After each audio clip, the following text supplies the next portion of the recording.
Hey guys, and welcome back to Tremor Trails. Hope everybody is doing well. We are out in the beautiful Mojave Desert attempting to finish a trail that we started last year. If you've been following along with us for a long time, you know that we did the EMHT section 1 and 2, and today we are back out here after Thanksgiving attempting to finish up this incredibly hard enduring trail. If you're not too familiar with the EMHT, it is a 660 mile long wheeling kind of overland trail that takes you across the vastness, the remote spots of the Mojave Preserve. Out here you're going to experience shelf roads, you're going to experience washes, you're going to experience a little bit of rock crawling, you're going to be stuck in valleys, you're going to be getting pinstriping everywhere you go. This is one of those trails that I say in my other videos is a bipolar trail. There are moments of pure joy and beauty, and there are moments where you are driving for 30 minutes wishing that you were somewhere else, wondering why you're on this trail. That's what makes it so fun. This has been a challenge that me and the wife have wanted to do for a long time, and hopefully we can get it done. Today we're going to be doing the beginning of section 3. As you can see from the get-go, right out of the gate, you drop down some 500 feet down this little shelf road to the bottom of the desert floor. From here, we're going to start heading off towards the Kelso dunes. Now, we got out on the trail a little bit late today, so we're only probably going to get maybe 2 or 3 hours down the trail before we set up camp. But nonetheless, sit back, follow along. I'll tell you all the history about this place and see what we can find out here in section 3 of the EMHT. It's going to be a fun one. All right, let's go.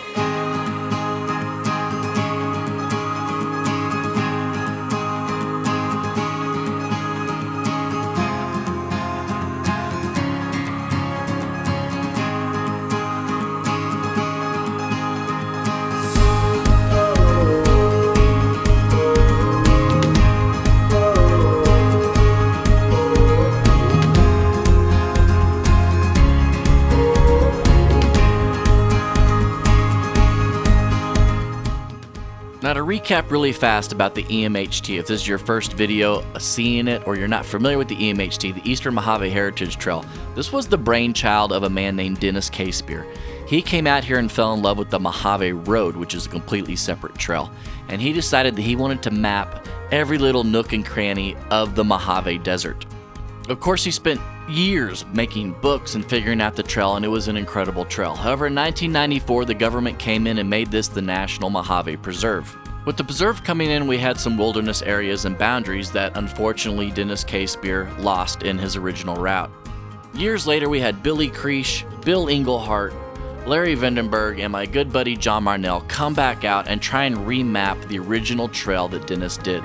With only a few slight exceptions, we have the original trail and the 660 miles of the EMHT. Now, this trail is going to test you mentally. It's going to test your vehicle physically. You're going to be in washes. You're going to be in deep sand, rock boulders, shelf roads. Pretty much everything that you can think of, the Mojave Desert is going to throw it at you. This is an endurance trail. The weak-willed are not going to make it through this trail, but the further you get out here into some of the most remote land in the lower 48, the views open up are absolutely incredible, and the history of this place is deep.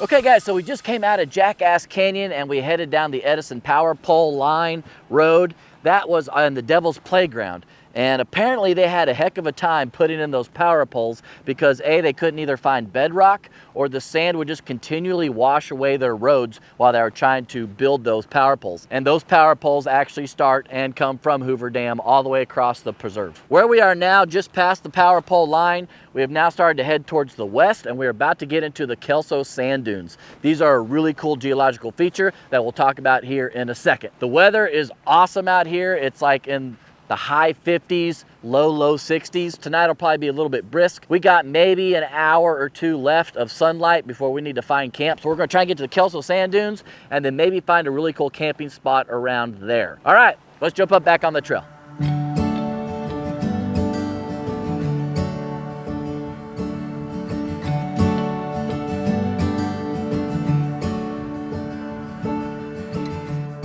Now, this isn't the last time we visit the Kelso sand dunes. As a matter of fact, we're to the north of them right now, and because the Kelso sand dunes have become a national park, we got to hang out with the power lines for a little bit longer. But if you can look past those power lines, the views out there are incredible. Kelso sand dunes are pretty much down in a basin, and all of these mountains have eroded and there's nowhere for that sand to go, so they just kind of get blown around in circles out here. Later in the video we'll get to the big dunes that are over 600 feet tall. But for now we were just enjoying being out here as the sun went down on the Mojave. Now, I've seen a lot of sunsets in my life, but being out here watching the sun go down was just incredible. The moon coming up behind us, it just made for a serene kind of thing, and these are these moments out on this trail that I absolutely love. Usually at the end of a hard day out here, you get to a section of trail that's pretty easy and you just get to take in the vastness and serenity of what this place is all about.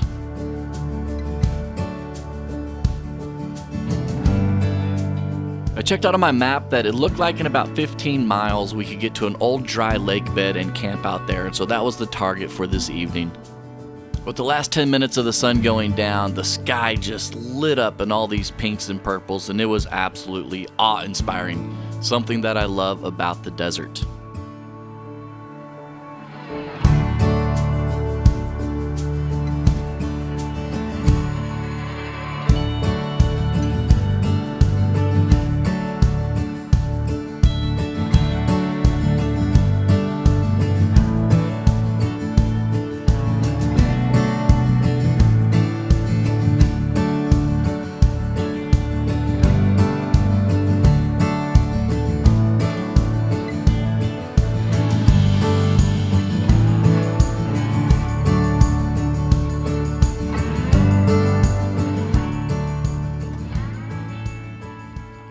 Well, good morning to us. We slept out on a kind of a dry lake bed last night, not too far off the trail. Beautiful night. We almost have a full moon. We'll have a full moon tonight, so we're looking forward to that. It was lit up like daylight out here. And we got about 2.5 to 3 hours down the trail last night before the sun went down. One thing about this time of year in California I didn't realize is the sun sets at 4:30, which is crazy. So we got to get up early and really try and hit as much of the trail as we possibly can before the sun sets. So I was thinking that there was a time change, but apparently Arizona and California are the same this time of year, so I didn't gain that extra hour. Nonetheless, I'm really looking forward to today because our first stop on the trail is this mysterious thing that nobody has quite figured out exactly what it is. There's several theories out there, some of them being very far-fetched, like aliens put it there. Others are that it's an old art installation. I think the running theme is that it was something with the government. Nonetheless, we're going to go check out the Mojave Megaphone, which is really behind me and those far distant mountains over there. That'll be our first stop of the day. As far as coming in, we only drove for maybe 45 minutes in the dark last night. And while they say that Section 3 is a way harder trail than 1 and 2, so far, I don't want to bite myself in the butt, but so far the trail has been pretty mundane. So I'm sure it's going to get pretty crazy here later. But I have enjoyed being able to make up some time, whereas Section 2, we were just dodging sagebrush and getting pinstripes and Joshua trees, and it was crazy. Nonetheless, we're really looking forward to today. Go check out this Mojave Megaphone, see exactly what it's about. We're going to get loaded up and get on the trail and get moving. We got a little bit of clouds today, no rain or anything like that. It's supposed to be clear tomorrow. The weather's supposed to be pretty nice. It got down pretty cold last night into the 30s, low 30s. It was like 31, 32. But we did all right. We slept pretty good. Got some dinner on our bellies and fell asleep. Watched some Netflix movies and fell asleep. All right, guys, so here's our first real full day, day 2 out on Section 3 of the Mojave Trail. Let's see what the day's gonna hold in store for us.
Okay guys, so perched upon this rock outcrop, I'm probably, I don't know, 500 feet up in the air, maybe 400 feet.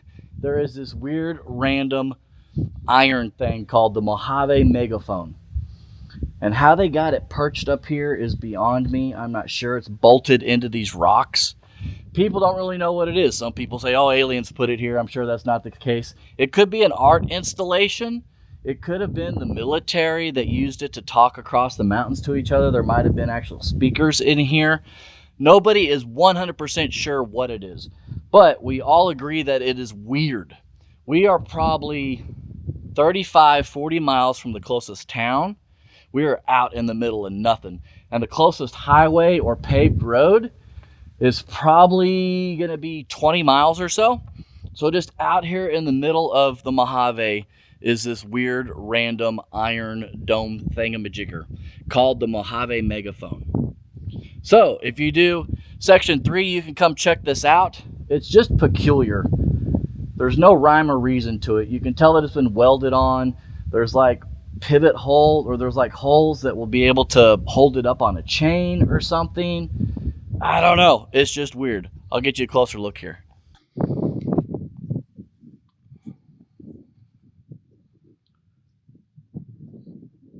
Trying not to fall off the mountain. There's literally like a 50-foot drop next to me, which makes it even more interesting how they perched it up here.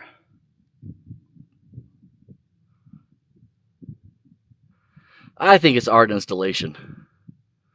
The way that it looks to me, it looks like some cool hippie dude came out here, welded these things together and perched them out here, and they eat a lot of peyote and smoke a lot of weed and bang on it. That's my theory. We are now going to follow the old train tracks, the Tonopah, I went blank on the name. If I remember it, I'll let you know.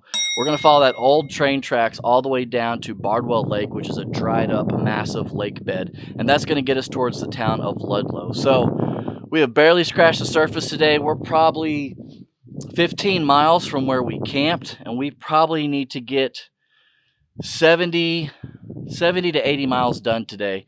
And like I mentioned earlier, the sun goes down so fast, we're just going to be grinding it. So let's get back up on the trail, but I wanted to show you this to you. This is the Mojave Megaphone. All right, let's go.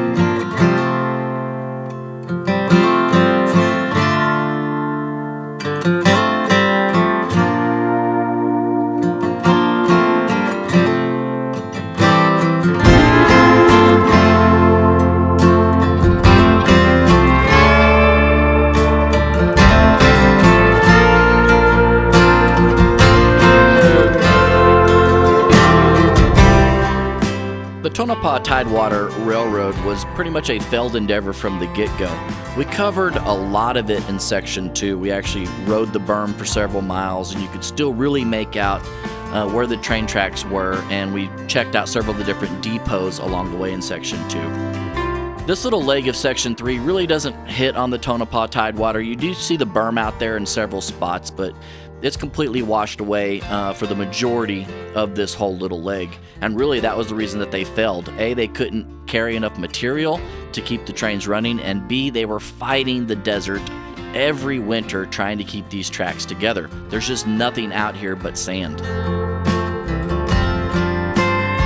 On the EMHT, you get several legs like this where you just drive for a couple hours with nothing really to look at or research, no real history. You're just out in the desert with your thoughts, just enjoying it.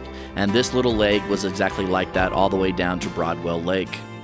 The vastness, the remoteness, really something special about knowing that you're the only person out here within, a 20-mile radius, if not even further than that. Just being enveloped in the Mojave Desert, that's what makes this trail so special.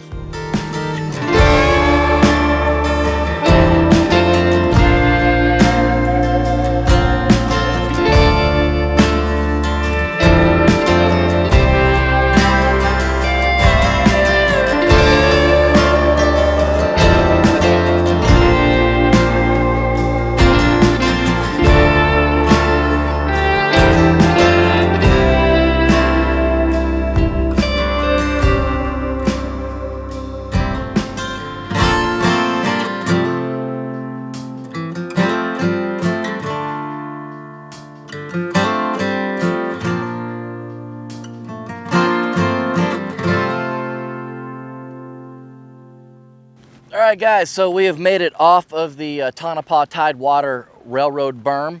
We left the Mojave Megaphone a long ways ago. It's been slow going today.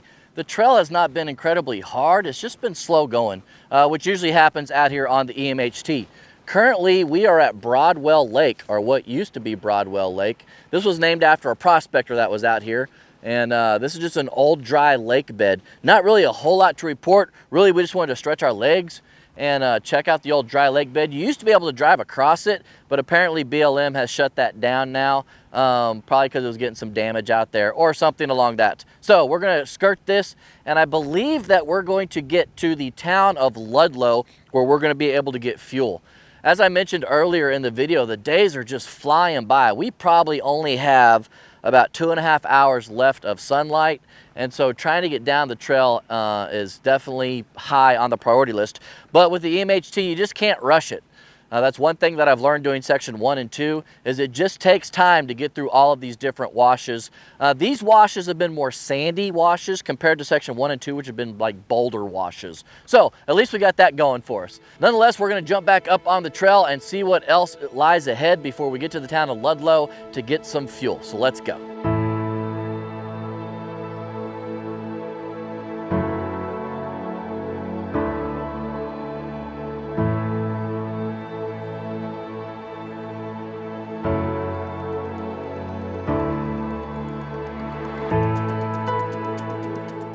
So now's probably a good time to just talk about what you really need on the EMHT. Obviously, food and water is a priority out here, especially water, but your number one thing is going to be fuel. The way that they routed the EMHT is you have several different fuel stops in each section, except for section 4, you only get fuel one time. But they did a great job of getting you to gas stations so that you get fuel. We have a 36-gallon tank. We never got below 1/4 of a tank anytime out here on the trails, but it is important to always try and top off if you can. Another thing you're going to notice with the EMHT is there's lots of running themes like Route 66. We visited it in Section 1, Section 2, and here on Section 3. However, we're going to make a hard right turn and get back onto dirt, but if we continue down Route 66, we would get to the town of Amboy. But what fun is that if you're doing concrete? Okay guys, we left the little town of Ludlow to get fuel. If you ever do the EMHT, fuel up every chance you get. The one thing that I do want to say about section 3 though is that Amboy, the town of Amboy, we get to that in about 40-50 miles. They price gouge. It's like $9 a gallon, but Ludlow wasn't much better. We spent $7 a gallon on regular unleaded fuel, and there was no diesel there for diesel heaters or anything like that. So just keep that in mind. Obviously, because you're going so far and stretching out into the desert, there's just nothing out here. So every chance you get, make sure you top off with fuel. We are topped off. We are past the railroad tracks now. We had to do this quick little sketchy thing across some railroad tracks to get back onto the EMHT proper. From here, we are going to go try and find the mailbox. If you followed any of the first 2 videos, every section of EMHT has a mailbox. And so the goal is to kind of find the mailbox, put your name in it, kind of a badge of honor kind of thing. We'll see when the last person even came through on this trail. I believe that when I was doing some research, there's only been like one person that's done this section all year, which is crazy. So we'll go try and find that mailbox. That's probably where we're gonna camp for the night because we are running out of sunlight. But we'll see how far we get down the trail. Nonetheless, thank you guys so much for following along so far. Let's go see if we can find this thing. All right.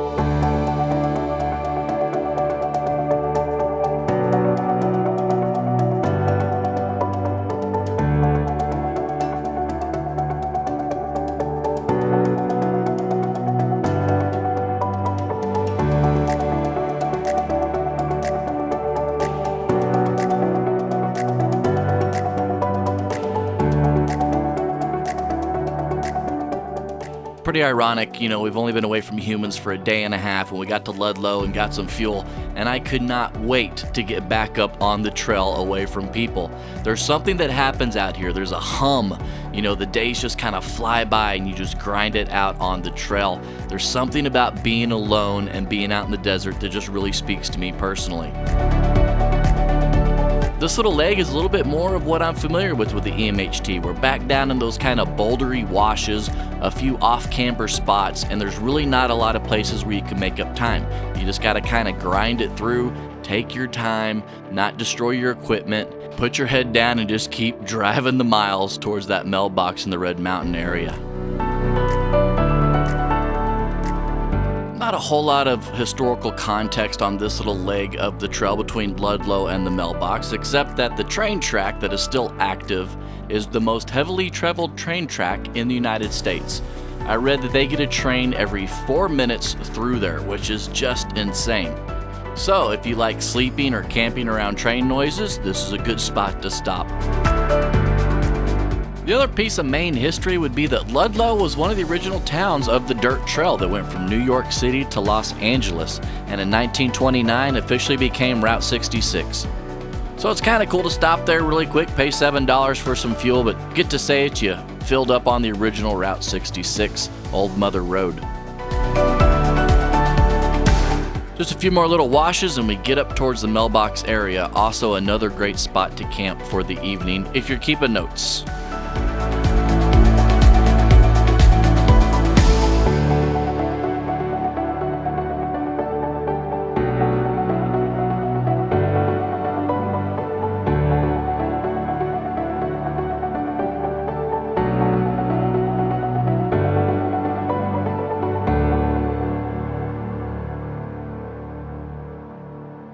Okay guys, so we made it to the Heritage Box out here in the middle of nothing. Glad we found this one. It's actually in a really cool little spot. We're gonna probably most likely camp around here. But let's check out the box, see when the last person came through, and I'm glad we finally found it.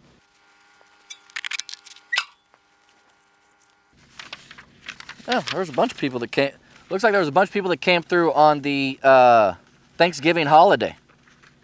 We had somebody here 11:10, 11:18, and 11:20. So that's cool. I'm glad that there's a lot of people coming out. Prior to that was 4/1, what is that, April 1st of 23. That was the last time somebody came through. So I'm glad to see a bunch of people are getting out on the trails. In each of the mailboxes, there's going to be a booklet that you can sign. They want you to sign it because they want to keep up with it. They do a really great job with doing this Heritage Trail. And they want to know who's been out here.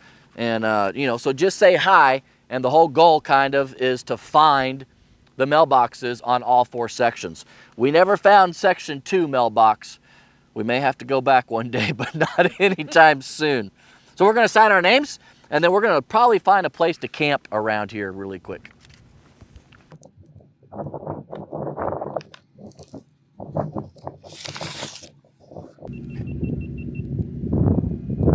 All right, so we got the book signed, and now we're probably not gonna do a whole lot more filming today. We're just gonna go try and find a place to camp. It's getting a little nipply, and it's supposed to be in the low 30s, high 20s tonight. So we're gonna find somewhere to shelter out of the wind, and maybe cook up a good steak or some fajitas. I'm not sure.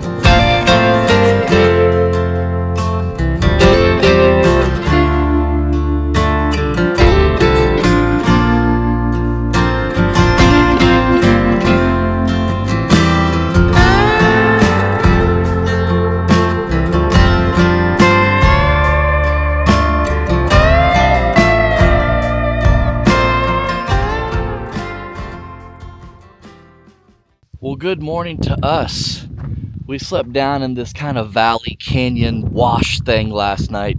Had a pretty peaceful night's sleep. The wind picked up a little bit, but it was quiet up in the tent. So I don't even know where we are. We're a few miles from the mailbox. And I don't know if this is an old mine or if it's an old dry storage place. This might have been an old homestead for people that were out here looking for minerals and stuff. But pretty interesting. I walked into there a little bit. It doesn't go too far back in there, but it was definitely for something, most likely for storage. I don't think it's an old mine per se. Nonetheless, we got a pretty challenging day today. We got to get into the city of Amboy, see if we can find some diesel. We're good on fuel for the truck. We got pretty much the Rebel Road, which is a long stretch of nothing but boulders and rocks that you got to navigate through. And that's really where the EMHT starts to rear its little head, if you will. Coming in was also a little challenging getting to the mailbox. A little bit more like section 1 and 2, whereas most of section 3 has been pretty chill and laid back. It looks like we're getting back into the heart of all the crazy washes and steep ledges that you got to navigate, stuff like that. Nonetheless, super excited about today. It's supposed to become blue skies later today, so it's going to get even more clear, which I'm looking forward to. Should warm up slightly. And nonetheless, here we go. Day 3 on section 3.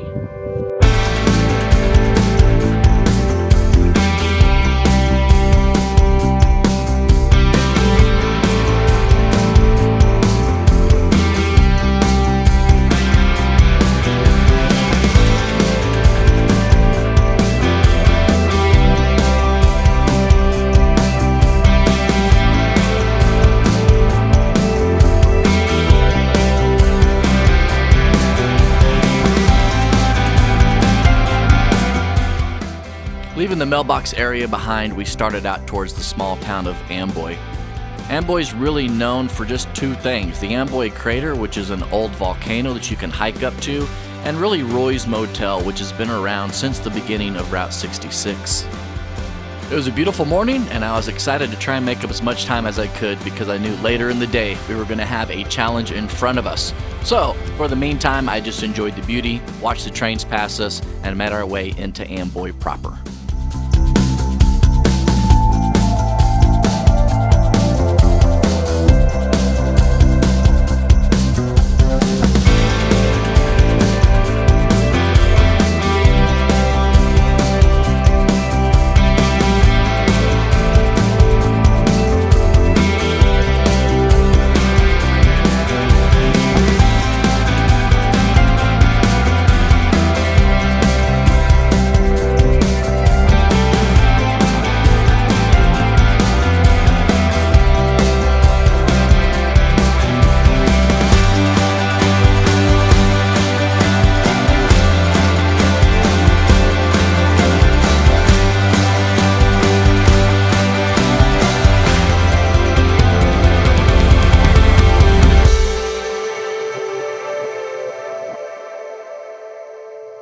Okay guys, so we got some diesel for our heater.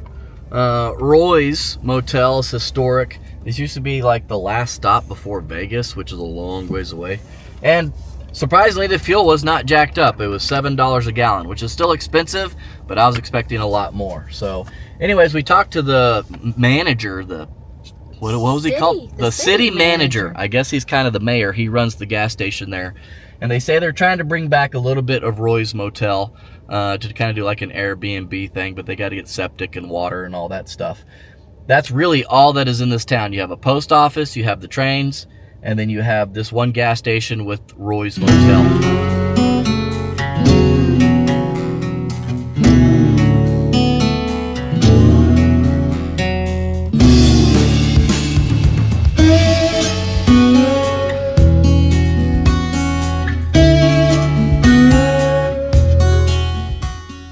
Leaving Amboy behind, we get to the challenging 7 miles of trail that I'd been dreading all day long.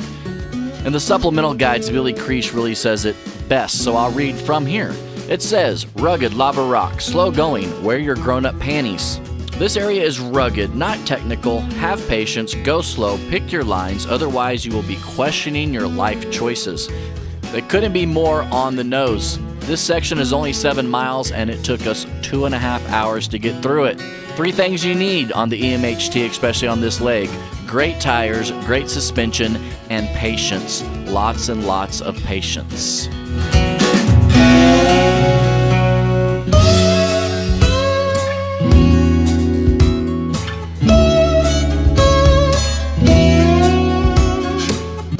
Well, just checking in, guys. It's been another hour since we left you last, and they warned me about this section. The EMHT has shown up. We're averaging about 4 miles per hour right now. We are stuck in the washes. You're not driving in the wash, you're driving across the opposite direction of the wash, if that makes any sense.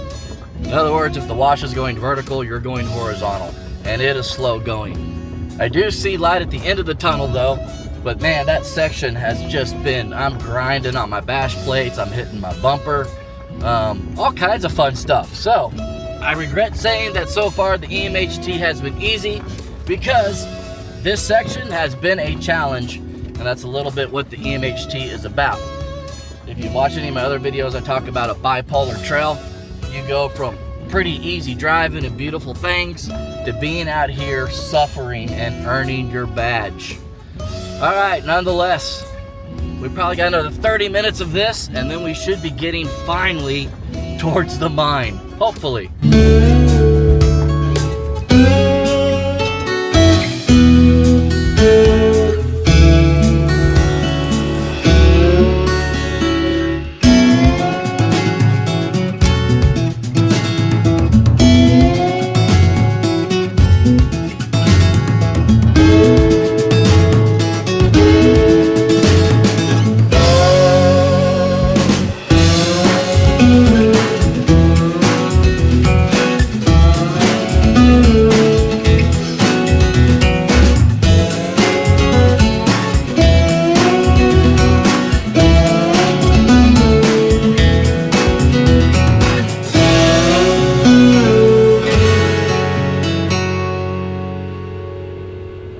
Finally leaving the 7-mile trail behind us. Man, what a mentally exhausting leg that was. That's kind of where the cameras fell, you guys. It doesn't look like much on video. This is something you got to get out and experience yourself. You got to come out here and suffer like we did. Nonetheless, happy to be off of it. It wasn't a super technical leg.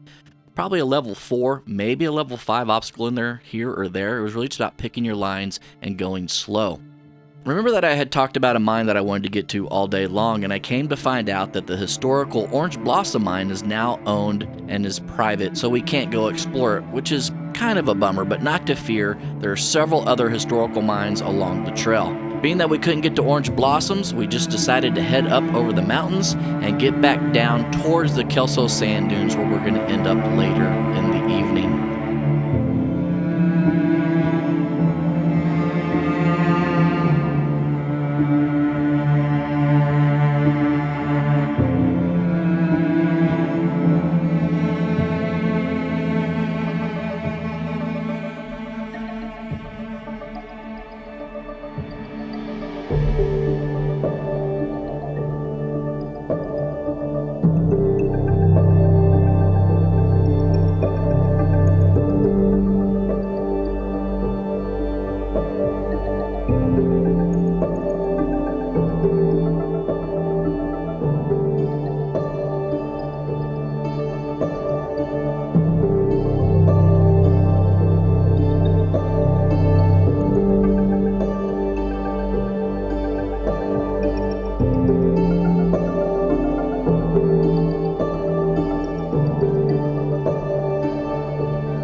So we finally have made it out of all the mountains. We've made it through that crazy trail outside of Amboy.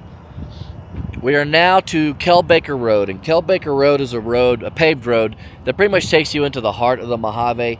And what I've noticed is that with Kelbaker and a couple other roads, maybe one or two, these are kind of section ways to get you to the next part of where you're trying to get to on the EMHT. We're losing a lot of sunlight. We probably got, it took so long from Amboy to here, probably 3 hours, maybe even 4 hours on the trail. I haven't looked at my total time yet, but needless to say, I am worn out. Even as tired as I am, we are having a good time out here, but man, that last section was just brutal. So we're looking forward to the reprieve for 15-20 minutes on pavement, and then we're going to jump back up on the trail.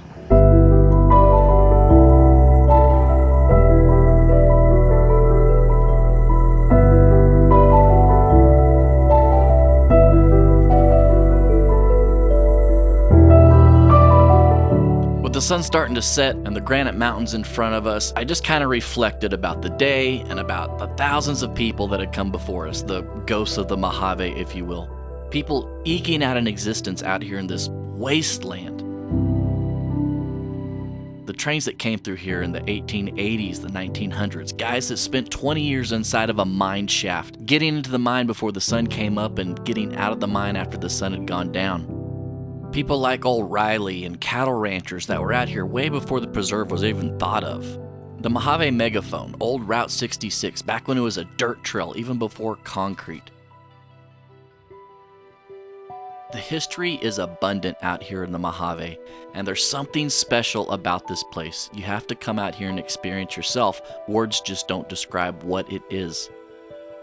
We've been blessed to be to so many beautiful places in this country, and the Mojave still holds an extremely special spot in my heart. The views are never ending, and the remoteness and the aloneness is something that I cherish.